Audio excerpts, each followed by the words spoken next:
Second meeting of January, I submitted a request for review of certain documents, and your legal counsel said it was a open records request. And then, of course, I received a follow-up letter from Mr. Barton that said that under the open records request, that an amount of money would be assessed per hour of Mr. Mercer. And I agree with that. That's right in line with the Georgia Code. It also says that I'll be present and review that information in the presence of Mr. Mercer, or whoever the records management person is, in the management room, or the records room. And then it says that an estimated fee will be submitted to me, which it was, but he required or stated in his letter that it would be paid in advance. Now, I'm not used to buying pigs in the poke, or ordering mail order brides over the internet, or buying a pork chop that's covered up where you can't see what you're getting. Now, the law stipulates that there's a procedure for collecting those funds. After we're in agreement that the time was spent and whatever records that I had requested have been received, then we agree to pay that amount of money. And if there's a dispute somewhere, then the county has got legal means to come back and collect those funds based on any procedure such as taxes. As a matter of fact, what it says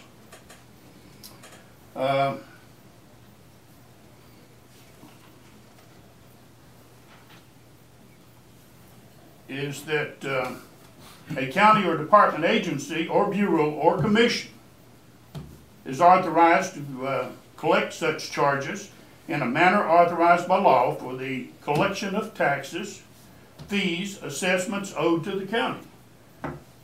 But as far as the dispute, I have no dispute. I just want to get what I'm paying for. And if you've got an effective filing system, it shouldn't take 3 hours to gather up that little bit of information, and then another 3 hours for him to be present while I'm reviewing it.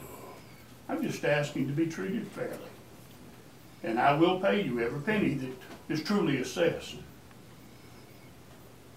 Now, since the attorney is well-groomed and well-versed on the law, I think he'll agree with my position on this.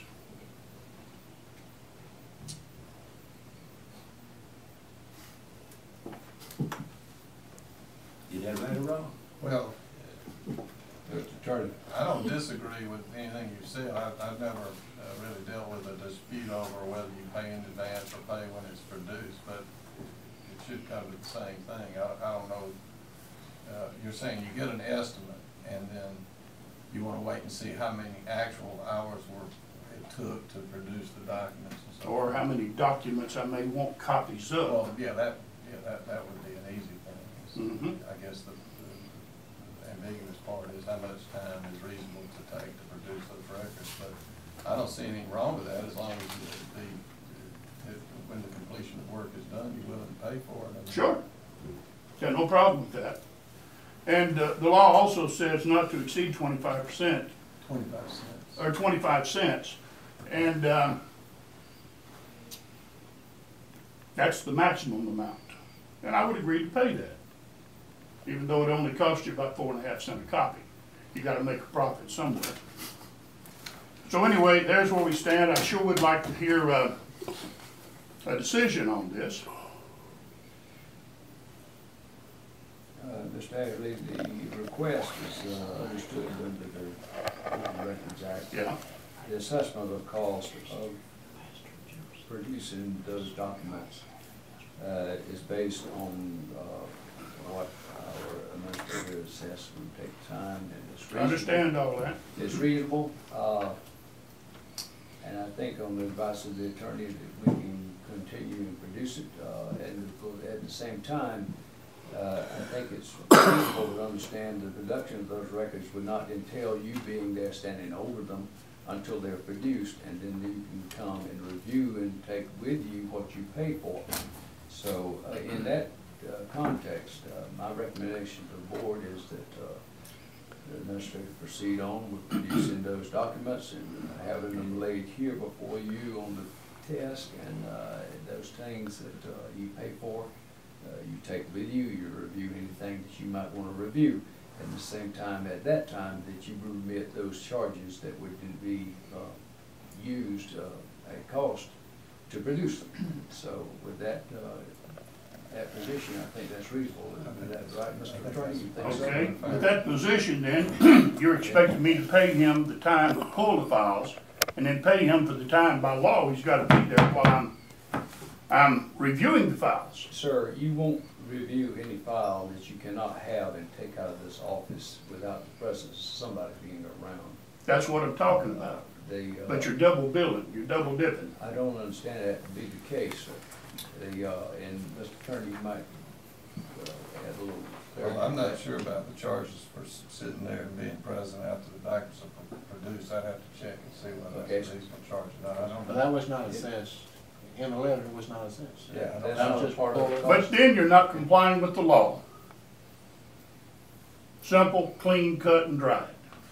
The law stipulates he will be present, and you're charging for his time. You you were misunderstood I what the wasn't. administrator said. He understood. I'm interpreting what he said. The cost that was passed on to you did not include a person being present when you were reviewing sensitive records or records that had degrees of confidentiality or whatever else. And is that where you understand? I understood that too, exactly, but at the same time, the law requires he be there while I'm reviewing the records. As a matter of fact, it says I'll be in the records room with him, and he can't leave for fear of a couple of reasons. Commingling of files. Mr. Ashton, I think we understand the law. Well, And I you think need to read it. Our attorney has given clarity of the law to us. Well, I've And already, I'm not sure that you understand where we're coming from. I understand where you're coming from. list that You're you- circumventing the law is what you're trying to do. You- Yes. That's your viewpoint. That's not the viewpoint of what this board is trying to do. The board will present to you the information that you requested. But the cost to produce that, the cost of equipment, material, and everything else, and labor will be, as long as we are within the confines of the legal requirements, will be assessed and paid. Yeah. The review of that information, again, is available to you, and that you will take that you pay for, and that alone. Well, Is there anything that, Mr. Mr. Attorney, in Mr. regards to Attorney. that? Mr. Attorney, let me ask you this question, please. All of this information in this office is public records. That anybody can come off the street and come in here and request to see, and you're supposed to produce it for them. Except those that are made exempt under the law, that's correct. And so my point is this here, if a person still want to come in here and say, I want to look at this record here, you mean to tell me that that person got to pay us to look at that record, and when it's supposed to be out here for the public, I don't think it said that you have to pay anything to come in and review and look at any record that you want to see. If it's gonna take time to produce that record, then there's a reasonable okay, charge for the time. but- okay. Not that, they don't have to pay for a copy if they don't want a copy. Yeah, but my point is that if I said I'm coming here, if I give you a written a statement, a written letter saying that I want to see X, and then you, and I can tell you this is my phone number. You can call me when you get it. You mean to tell me, well, we got to pay that person when he get that information, and call that person, tell him here it is now? If it takes more than 15 minutes. to 15 produce it, minutes. You got, first 15 minutes is free. Commissioner Epps, you have any points you want to make? Commissioner Sampson, Mr. Floyd. I've got one question to clear up. He started out by saying that you could not collect in advance. I noticed in looking through the Georgia Code that there was a stipulation in 2000, but this new code here is 2006. So is the 2000 stipulation of not collecting in advance still in effect, or does this supersede it? Well, I'm not sure what 2006 says, is it? There's also something different than that? 2010. Yeah, Let us, everybody review the latest on that. I think that's a new point on the collection of that. Sum up your remarks, sir. Well, I have said what I come up here to say, Okay, sir? and I'll put you on notice that I'm gonna appeal the letter that I submitted to you earlier, and I'll do one item at a time. Shouldn't take more than 10 minutes at a time. And I can get it without a charge. Mr. Attorney, with that comment, is it prudent for us to go ahead and proceed on with producing documentation as this is asked for? It sounds like to me you're withdrawing that. I'm withdrawing it. I just did. wait It's on tape. Get another request. We'd have to Thank go you. with another Okay, so request. that's what I understood. Okay, so Mr. Fitch?